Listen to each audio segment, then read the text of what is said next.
voilà déjà en fin d'année et on va prendre notre rétro une fois encore avec vous, Namaka. Bienvenue. Merci Judith. Voilà, donc avant de nous y atteler, on va commencer comme d'habitude avec le cours de change. En abordant le contexte du taux de change présentement en République démocratique du Congo, on peut noter que selon les données fournies par la Banque centrale du Congo, un dollar vaut 2013 francs congolais, un franc CFA s'altère à 3,18 centimes et un euro se marchande à 2091 francs congolais.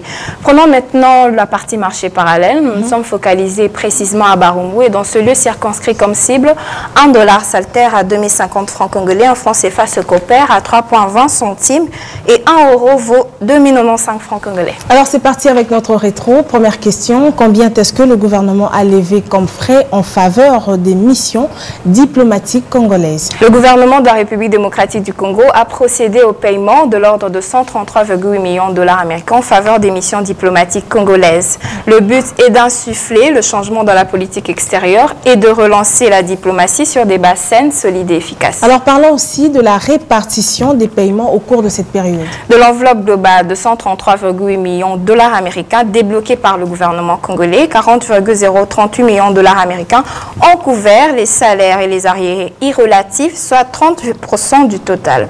32,782 millions de dollars américains ont servi aux contributions aux organisations internationales, régionales et sous-régionales, soit 24% du total.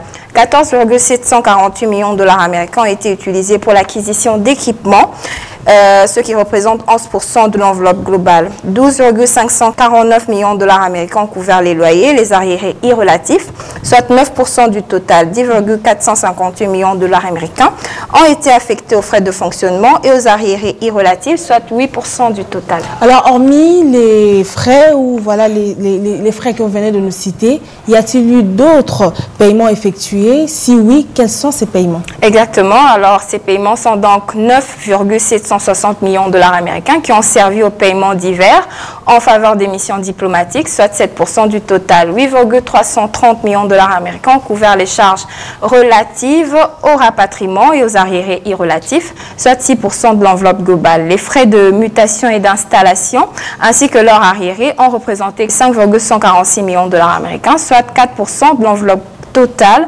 en raison de 2% pour chacune des rubriques. Alors on va finir donc avec les objectifs cibles du gouvernement au regard de tout ceci.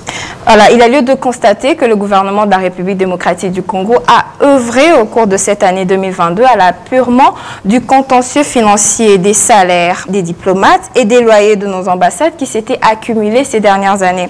Alors des efforts ont été également consentis de la part du gouvernement pour apurer les cotisations de la République démocratique du Congo dues aux organisations internationales. Enfin, des actions ont été menées pour réhabiliter, réfectionner les chancelleries et les résidences de certaines ambassades à travers le monde. C'est sans oublier la dotation de véhicules de toutes nos missions diplomatiques. Et cela, le processus est en cours. Merci à vous, Namaka, pour toutes ces précisions. Je rappelle qu'aujourd'hui, notre rétro s'est basé sur les fonds publics affectés aux missions diplomatiques. Merci encore. Merci.